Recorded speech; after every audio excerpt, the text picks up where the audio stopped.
Where are you? We're back here. We'll be out in a minute. The part of Walter Jr. was a tricky part to cast. I had written a character who suffered from CP, and I really wanted a young actor who actually had CP.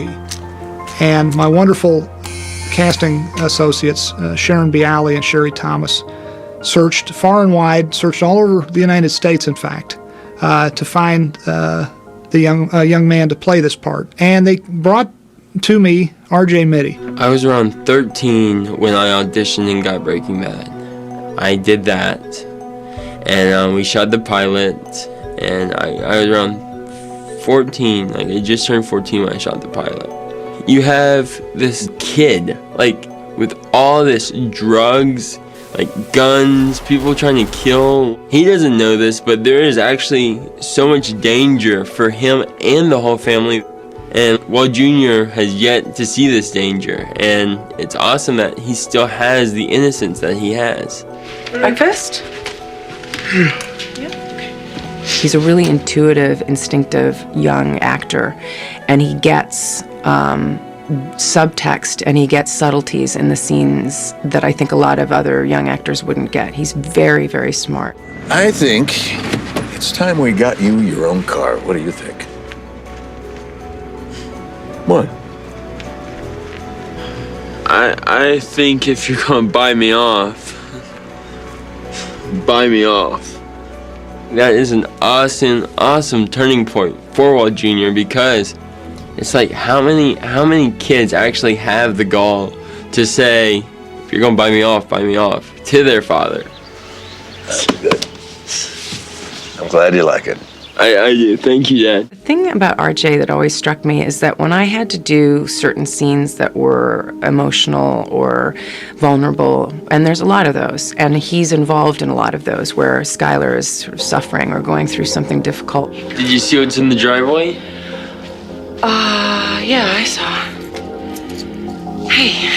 RJ, as the actor, intuitively knew how to support me in the scene and was always incredibly sensitive. The scenes that I remember most is in one episode, Walt weeps.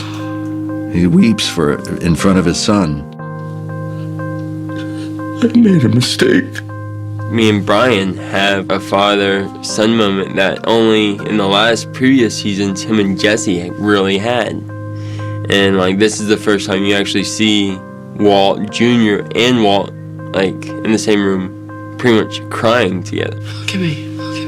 It's okay. This scene is so wonderful, certainly because of Bryan Cranston's outstanding acting, but just as much so because of R.J. Mitte's outstanding acting. It's not often we get to really plumb the depths of Walter Jr.'s feelings, and this scene allows us to do just that. I was kind of scared because I'm like, all right, I've been doing this for 4 years now. I think I can handle this. I'm like, I definitely, let's see how this goes. And I was really excited, and it turned out amazing. The bad way to remember you would be the way you've been this whole last year. At least last night, you were real, you know? We always say the white family meals, breakfast, lunch, dinner, are the most agonizing meals, some of the most agonizing family dinners on television, I think, because they're just always just filled with the, angst of what's going on underneath the surface. RJ intuitively gets that. You don't really have to explain it to him. He really gets that. Why'd you quit? I can totally get a card for my birthday now, right? I tell people all the time, what you see on our show is as real and humanly possible as we could get with cameras and actors. We spend 14, 15 hours a day with each other. It becomes a second family. So it's important to honor that and embrace that. And then when it's time, go, goodbye. Gotta go home. Hey.